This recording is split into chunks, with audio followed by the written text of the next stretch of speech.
that was a blast. It was so much fun. Such a blast. He's always a blast to be around. Just the energy he brings. He's just a fun storyteller. He is.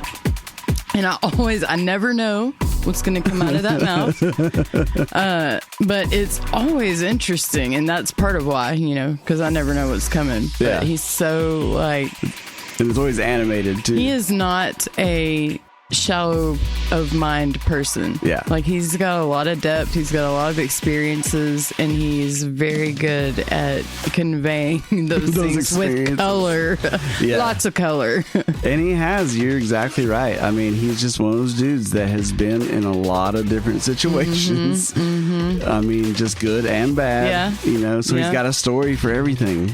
But he doesn't appear to reflect on any of the bad necessarily with a bad attitude or mentality. And that's one of the things I like, about listening to him, is that it's not ever a negative experience. It's just like, he can find the humor, in it at the time. Yeah. So at the time. We were far in the future. We're going to look in the past and realize that we should have been happy at the moment. But now and that's why we encourage you, seek his stuff out, whether it's Oil or Platypus or Lynch Mob or the Red Devil Rebels or the Red Shirt Freshman stuff that I did with him, like that Brett and I did with him. It's so diverse, but whether it's the hip hop stuff, country, rock, funk, doesn't matter. Yeah, he approaches it with a sensibility and just there's always thought behind it, even though he makes it seem effortless. There's a lot of thought that goes into it, and at the end of the day, me coming from being a little boy, looking up to all these people around me and seeing him and getting older, there was a couple of moments in my life where I looked around and I was able to live in the moment. And one was...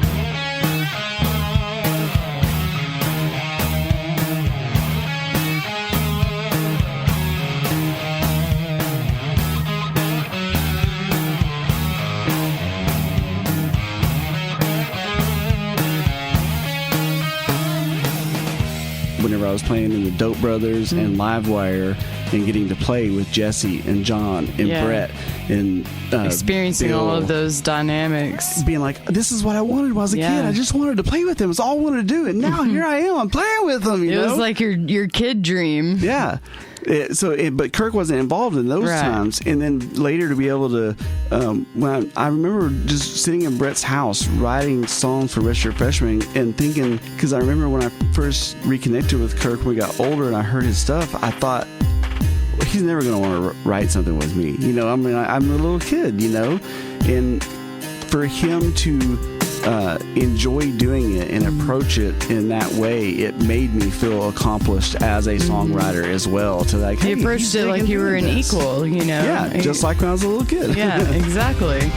Like waiting a lifetime, caught in a landslide, tossed in the currents of your only fate.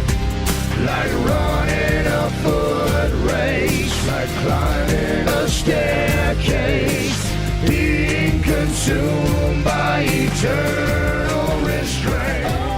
Yep. Which is funny because that's clearly a fundamental part of him, what I mean? Equality, amongst, well, probably, I don't know where all his views go, but just musicians, generally speaking, like particularly with his 6 degrees. Yeah, right.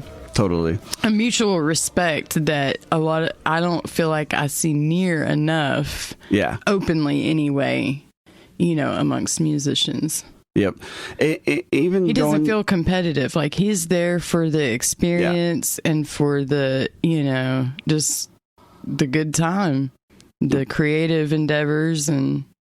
Well, and that's, that's going back to the Zen Buddhism thing that we've embraced now. Even younger, I just wanted to be around people that were more that way. And it always pained me when people weren't supportive like that. Even you've seen all the singers that I've played with. Drew and Kirk played in the same band together as dual singers and Uncle Daddy with us. Like, you don't find people who don't have egos that much that have the talent. Daniel was the same way. Yeah. Like, Daniel's a brilliant singer, but it doesn't matter who he's playing with. Like, these people just, I don't know. It's that home feeling. It's a mutual respect, and it's a you know, you might be different and do a completely different thing, but that doesn't. I mean, I can't rock and jam out with you. And have a good time. Yeah. And enjoy it. It's music. It's fun. We thought of life by analogy with a journey, with a pilgrimage, which had a serious purpose at the end, and the thing was to get to that end, success or whatever it is, or maybe heaven after you're dead. But we missed the point the whole way along.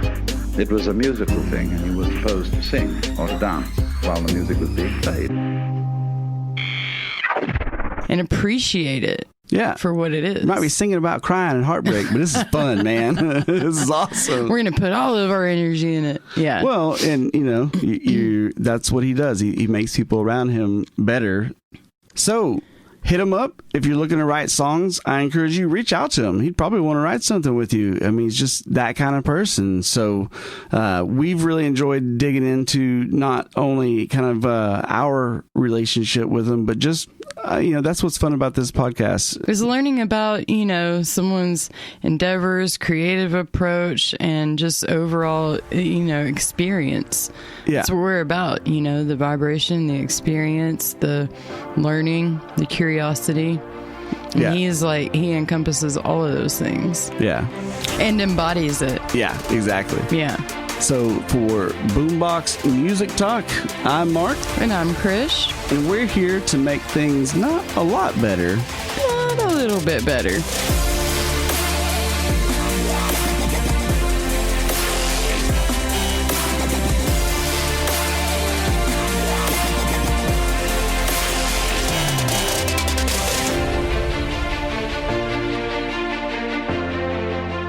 This has been a Wizard Studios production.